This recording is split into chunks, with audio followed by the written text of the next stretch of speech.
Hello, everyone, and welcome to part two of a reader's guide to my poetry book entitled When the Eye Forms. My name is Dwaine Rieves, and today we will continue exploring some of the ideas behind a few of the poems in the book. The first poem we will examine today is probably the most difficult poem in the book. At least for me, it was the most difficult to articulate, to put the words on the page. The poem comes toward the end of the book, and it's entitled simply Mississippi, which refers to my home state as well as the river that carries a lot of the sludge out of the heartland of the United States. This poem has quite a backstory, which involves three of my all-time favorite poets. And to get this multi-poet adventure started, I need to tell you about the setting and the voice in the poem. Mississippi is a personal experience poem that I frame in a second-person voice, meaning the poem is addressed to you.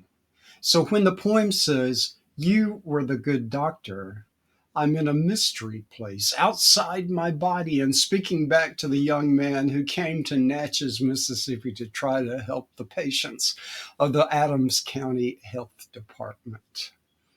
I am also, of course, speaking to the reader of the poem, who, by the very fact of reading, is also performing, I think, a kind of metaphoric act of self-doctoring. So in this poem, we're all doctors. We are all doctors standing on the high bluff in Natchez, and we're looking out over the Mississippi River, which is flowing so very quietly and yet powerfully, and will continue to do so regardless of anything we might think, feel, or do. Now, if you look way to the north, there on the horizon, you'd almost swear this big old muddy creation was flowing right out of an impossibly rich blue-gray sky.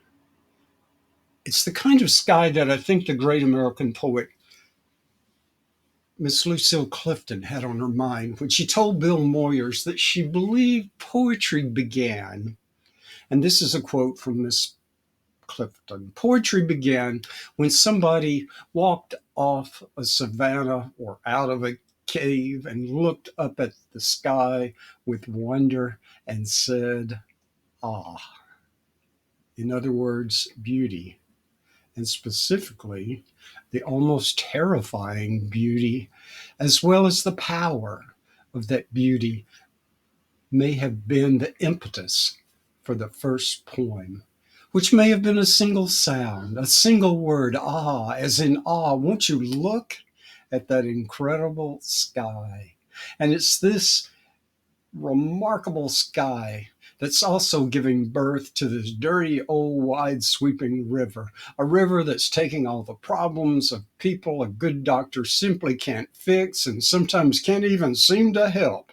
Not only the physical misdeeds of conditions and diseases, but also the tragedies of social calamities, of down and out situations, of hopelessness and bad decisions, of accidents and the quirky happenstance of nature, of this big nation's legacy of bondage and terror that belie the beautiful people, the streets and shacks and mansions and everything in between that makes up this little town of Natchez, Mississippi, as well as this world that, despite all its troubles, we sometimes can only step back and say, "Ah, isn't the sky above it so beautiful?" The poem Mississippi, in this sense, is an elegy to my young doctor's naivete, which is the idea, my idea, that a well-trained and a well-intentioned person might be able to fix most of this world's problems, or at least help resolve them, if he only fully understood them. Which is to say that at one time I thought understanding a situation, particularly a history of a situation, was the key to curing all the problems in the situation, as if a solid understanding allowed me to figure out what to do better, who to blame, who to applaud, who to work with to make sure this troubled calamity never happens again. But it was Natchez that humbled me, that taught me, especially when it comes to history. We can never fully understand what happened in the past and why. Indeed, to form a complete, reliable understanding of this world's problem would turn us into gods, into the kind of people who might wield the power of gods, for we alone held that timeless understanding. So, in a sense, this poem is about realization that we will never fully understand some of the most important matters in life: the nature of love, of beauty, of evil and hate, let alone why God created a human body that in time will force almost every person to suffer. In short, sometimes simply doing our level best with the here and now is a mighty fine understanding to live by, regardless of where you find yourself. After writing this poem, I realized the feeling within the poem aligns with a quote from the last years of William Faulkner, whom I regard as a poet. It's one of my favorite Faulkner quotes, one that I continue to think is very true, which seems impressive, I think, but because a lot of Faulkner quotes, in my opinion, are not necessarily true. But this one is, I think. It comes from his 1954 essay that he entitles simply Mississippi. Faulkner closes the essay by addressing himself in the third person, addressing his love of places and people and bad situations as well as the glorious ones. Faulkner writes that he's loving all of it, even while he had to hate some of it, because he knows now that you don't love because, you love despite, not for the virtues, but despite the faults. And here is the poem, which opens with an epigram from the great Austrian poet Rainer Rilke.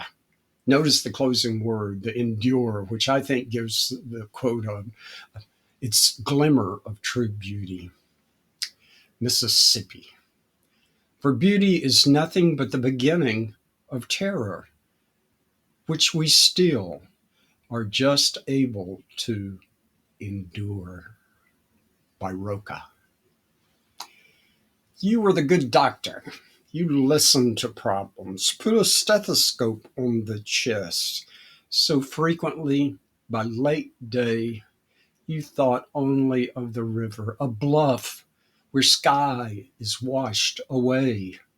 You stand above it now, the river's broad lip, and on the other side, Louisiana, flat as an open hand. You'd heard the hearts all day, eyes closed, an empty river, a swollen stream. Every squeeze came bundled below, a chambered fist, valves locked, so blood could only flow. The waves raged before your ears. You knew what they were because they kicked up. It peaked on the ribs, limited by rhythm. At least it seemed, until you listened so closely, you realized you'd fallen in.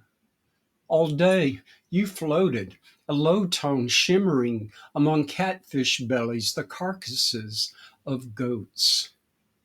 You saw soggy, irregular lilies, heard contraltos in the upper range.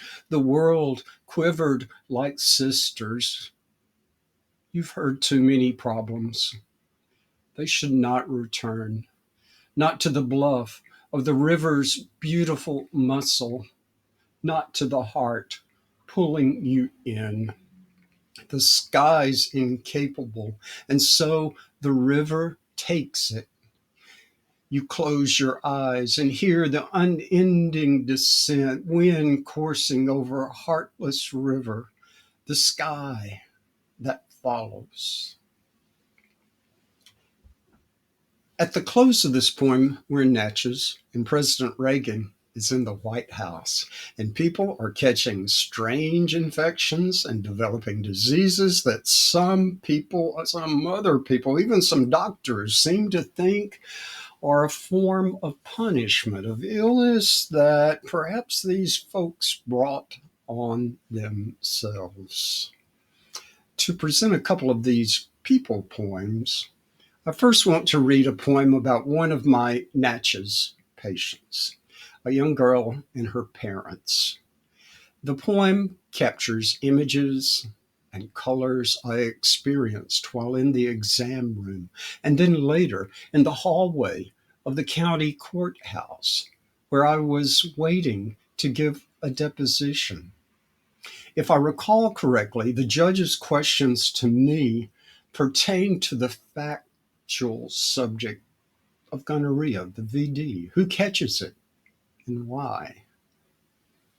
The poem is entitled Jennifer. In your panties, a small understain, now unfolded and stiff, U5, and on the table, this cotton swab, unlocking summer, a valley's red breath, touching where I don't belong, inside, collecting fingerprints from the face of cliffs. In this world, every color is silent. Touch has no sound. Look, purling over stone beyond these curves, a connecting river below. Maybe such scenes are what drove the old Monet to paint his last stories in a deliberate soft smudge, the uncertain edge rubbed from each exact fact. Here too are facts. Your father with gonorrhea, also with testimonials confirming where he was. Little girl, not etched in legal charcoal and bone. Today we are struck in deep, melting shades. Your mother's greased, shot black hair. Your father's big hands, his fingers coiling in rouge and taupe, while outside a sheriff blue. Lie still, little girl, the painting always ends. Strokes detail only time. This world, as Monet finally saw his, mounds of blazing poppies sprouting on the river's rough side, their wide faces fixed in the sun, trembling. Now let's jump ahead a couple of decades to a poem that is set in Washington, D.C., and specifically in this area where I live, around DuPont Circle. It's shortly after the turn of the millennium, and my neighbors still call this place something of a neighborhood. The poem is called With Me in Paradise and opens with an epigram from Oscar Wilde. With me in paradise. The mystery of the world is in the visible, not the invisible. Oscar Wilde. Yet surprise marks the sight of breath without the body, light within an empty space, sweat on the sheets and the bed thoroughly dry. That sights even promise a rush from the missing eyes of someone once seen as on the sidewalk this morning, 3 men. One's walking a dog, and the others probably slept over now headed home. The first man's thumbing a retractable leash, a button pushed, and the dogs pulled back. Cell phone dangling like a pistol at the hip, the man's bull market underwritten with freshly edited smiles.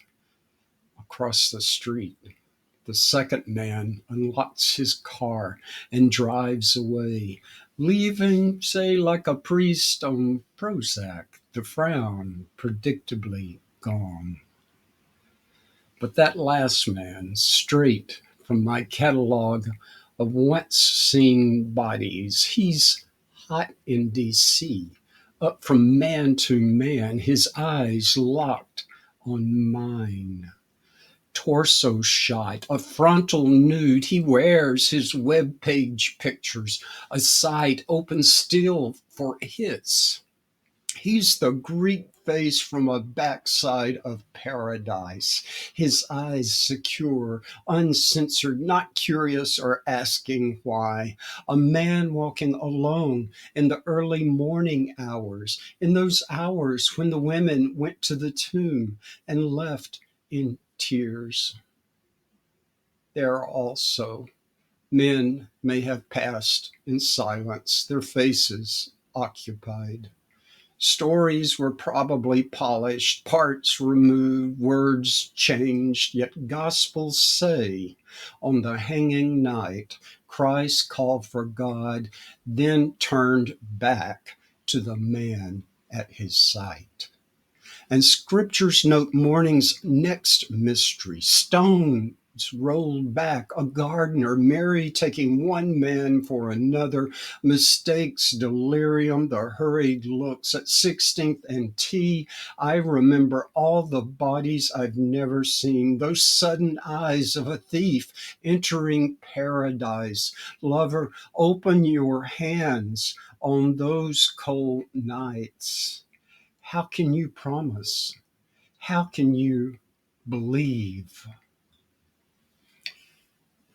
Thanks for sharing these moments with me. And I hope they help us all understand, as I'm still working to try to understand what we might see when the eye forms. You, I say.